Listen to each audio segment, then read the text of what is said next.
Hello students, today we will discuss about more powerful house. Last lecture में हमने बात की थी कि हमारे पार्लियामेंट के 2 हाउसेस हैं, राज्यसभा एंड लोकसभा। तो आज हम यही देखेंगे कि उसमें से कौन सा हाउस जो है वो ज़्यादा पावरफुल है। Rajya Sabha is called upper chamber and Lok Sabha is called lower chamber. Rajya Sabha को अपर चैम्बर कहते हैं और लोकसभा को लोअर चैम्बर कहते हैं। तो क्या इसका मतलब ये हुआ कि राज्यसभा इज़ मोर पावरफुल? नहीं, this is just an old style of speaking. ये एक पुराना तरीका है जिसमें हम राज्यसभा को अपर चैम्बर बोलते हैं और लोकसभा को लोअर चैम्बर बोलते हैं। उसके पीछे आर्गुमेंट ये देते हैं लोग कि क्योंकि राज्यसभा एक परमानेंट हाउस है और वो कभी डिज़ोल्व नहीं होता है, तो इस सेंस में उसे अपर चैम्बर कहा जाता है, और लोकसभा डिज़ोल्व हो जाता है इसीलिए इसे लोअर चैम्बर कहा जाता है। हमारे कॉन्स्टिट्यूशन में ये मेंशन है, ये प्रोविज़न है कि राज्यसभा के पास में स्पेशल पावर है, कुछ स्पेसिफिक पावर्स हैं। अब देखो, राज्यसभा है तो स्पेशल पावर्स किससे रिलेटेड होगी? स्टेट से रिलेटेड। लेकिन अधिकतर इश्यूज़ पे ज़्यादातर पावर्स किसके पास होती हैं? रियल पावर्स जो होती हैं वो लोकसभा के पास होती हैं। कभी कभी क्या होता है, किसी इशू पर, किसी बिल के ऊपर एक तरह से डेडलॉक हो जाता है। डेडलॉक हो जाता है मतलब ना लोकसभा मानने को तैयार होती है ना राज्यसभा मानने को तैयार होती है। अगर दोनों हाउसेस के बीच में, राज्यसभा एंड लोकसभा दोनों हाउसेस के बीच में किसी तरीके का कोई डिफरेंस आता है तो फिर प्रेसिडेंट एक जॉइंट सेशन बुलाते हैं। अब प्रेसिडेंट के द्वारा जो जॉइंट सेशन बुलाया जाता है, उस जॉइंट सेशन में दोनों हाउसेस बैठते हैं। दोनों हाउसेस क्या करते हैं? उस जॉइंट सेशन की मीटिंग में आते हैं। जॉइंट सेशन में आने के बाद में किसका विव प्रिवेल करेगा? विव प्रिवेल करेगा लोकसभा का। अब देखो, राज्यसभा के मेंबर्स होते हैं 245 और लोकसभा के कितने? 545। तो उस सेंस में अगर जॉइंट सीटिंग होगी, वहाँ पे जिस हाउस के मेंबर ज़्यादा हैं उसका विव प्रिवेल करेगा और वो लोकसभा है। उसके बाद मनी मैटर्स जो भी होते हैं, Lok Sabha exercise more powers in money matters. पैसे से संबंधित जितनी भी बिल होते हैं तो उसमें कौन इम्पोर्टेंट रोल प्ले करता है, या फिर मोर पावर किसके पास होती है? लोकसभा के पास। कैसे?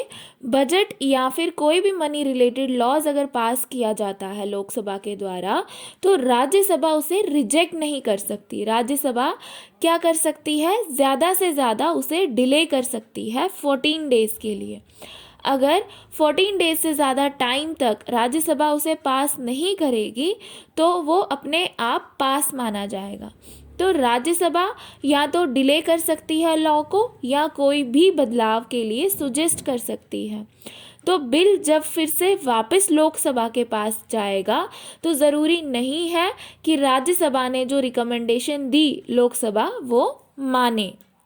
फिर Lok Sabha controls the council of ministers and prime minister. हमने पढ़ा कि लोकसभा में डायरेक्ट इलेक्शन होते हैं और जिसकी मेजॉरिटी होती है वही गवर्नमेंट बनाते हैं। प्राइम मिनिस्टर भी उसी पार्टी का बनेगा। अगर प्राइम मिनिस्टर आपको बनना है तो आपको मेजॉरिटी सपोर्ट की ज़रूरत होगी, मतलब लोकसभा में जो एमपी हैं उनका सपोर्ट चाहिए रहेगा। और लोकसभा में नो कॉन्फिडेंस अगर लाया गया, अब नो कॉन्फिडेंस क्या है? मतलब मैं एक एमपी हूँ, मान लो मैं एक एमपी हूँ लोकसभा की, और मैंने क्या किया? मैंने बोला कि अभी जो काउंसिल ऑफ मिनिस्टर है, फाइनेंस मिनिस्टर है, उन पे मुझे विश्वास नहीं है, हमारी इकोनॉमी अच्छी परफॉर्म नहीं कर रही है, मैं उनके अगेंस्ट में नो कॉन्फिडेंस मोशन लाती हूँ। तो उसके चलते वोटिंग होगी, और अगर majority of the member voted against him और her, then he is bound to resign by his post. तो उन्हें रिज़ाइन देना पड़ेगा। तो अगर नो कॉन्फिडेंस लाया जाता है तो इस तरह से क्या, अगर लोकसभा चाहे तो किसी भी काउंसिल ऑफ मिनिस्टर्स को या प्राइम मिनिस्टर को फोर्स कर सकती है टू क्विट द पोजीशन, कि वो अपनी पोजीशन जो है वो छोड़ दे। उसके बाद हमारा टॉपिक है पॉलिटिकल एग्जीक्यूटिव। एग्जीक्यूटिव मतलब one who executes law. Executes मतलब लागू करना। अब इसकी डेफिनेशन क्या आ जाएगी? Political executives executes the decision. They are in charge of the execution of the policies of the government. तो गवर्नमेंट की जितनी भी पॉलिसीज बनना है वो कौन एग्जीक्यूट करेगा? एग्जीक्यूटिव करेगा. फॉर एग्जाम्पल हमारी डिस्ट्रिक्ट में जो डिस्ट्रिक्ट कलेक्टर हैं तो वो क्या करते हैं, वो गवर्नमेंट के द्वारा जो लॉज बनाए गए हैं उन लॉज को एग्जीक्यूट करते हैं. जैसे हमारे प्राइम मिनिस्टर, तो वो क्या करते हैं? एग्जीक्यूट करते हैं. चीज़ों को डिसीजन लेना है कोई भी तो वो कौन लेगा? प्राइम मिनिस्टर लेंगे. ऑफिस मेमोरेंडम में हमने क्या पढ़ा था? चीफ सेक्रेटरी जो थे department of personnel and training के, वो साइन करते हैं. He is an executive. उन्होंने क्या करा? साइन करके लॉ को एग्जीक्यूट किया. तो क्या एग्जीक्यूटिव्स जो होते हैं क्या वो हमेशा पॉलिटिकल होते हैं? नहीं. एग्जीक्यूटिव्स पॉलिटिकल के अलावा भी होते हैं, मतलब जैसे परमानेंट भी होते हैं. मेंबर ऑफ पार्लियामेंट एग्जीक्यूटिव होंगे क्या? नहीं, वो लेजिस्लेचर का पार्ट है. काउंसिल ऑफ मिनिस्टर्स किसका पार्ट होंगे? एग्जीक्यूटिव का. मेंबर ऑफ पार्लियामेंट्स लेजिस्लेचर का पार्ट है और काउंसिल ऑफ मिनिस्टर्स एग्जीक्यूटिव का पार्ट है. अब पॉलिटिकल और परमानेंट एग्जीक्यूटिव्स, दो तरह के एग्जीक्यूटिव्स हैं. कुछ पॉलिटिकल एग्जीक्यूटिव्स होते हैं और कुछ परमानेंट एग्जीक्यूटिव्स होते हैं. हमेशा ऐसा ज़रूरी नहीं है जो एग्जीक्यूटिव्स हों वो पॉलिटिकल हों. परमानेंट एग्जीक्यूटिव्स भी होती हैं और परमानेंट एग्जीक्यूटिव्स ज़रूरी हैं. अब पॉलिटिकल एग्जीक्यूटिव्स क्या है? जितनी भी पॉलिटिकल एग्जीक्यूटिव्स होते हैं they are elected by the people. लोग उन्हें वोट देने के बाद चूज़ करते हैं. और ऐसा नहीं है कि एक बार उन्हें चूज़ कर लिया तो वो जीवन भर के लिए उस पोस्ट पर रहेंगे. वो एक स्पेसिफिक पीरियड के लिए होते हैं. मान लो कल को गवर्नमेंट बदल जाती है तो जो पॉलिटिकल एग्जीक्यूटिव हैं उसे अपनी कुर्सी छोड़नी पड़ेगी. अब पॉलिटिकल एग्जीक्यूटिव कौन हुए? जैसे प्राइम मिनिस्टर, चीफ मिनिस्टर. फिर आए परमानेंट एग्जीक्यूटिव.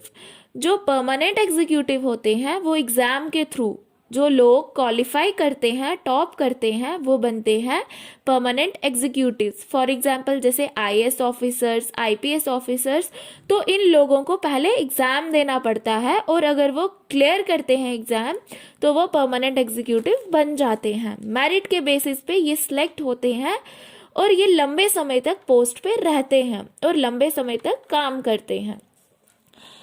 अब सरकारें आएंगी, सरकारें जाएंगी, लेकिन जो परमानेंट एग्जीक्यूटिव होते हैं वो चेंज नहीं होते. ट्रांसफ़र हो जाती है उनकी, वो बात अलग है, लेकिन नौकरी तो बनी रहती है.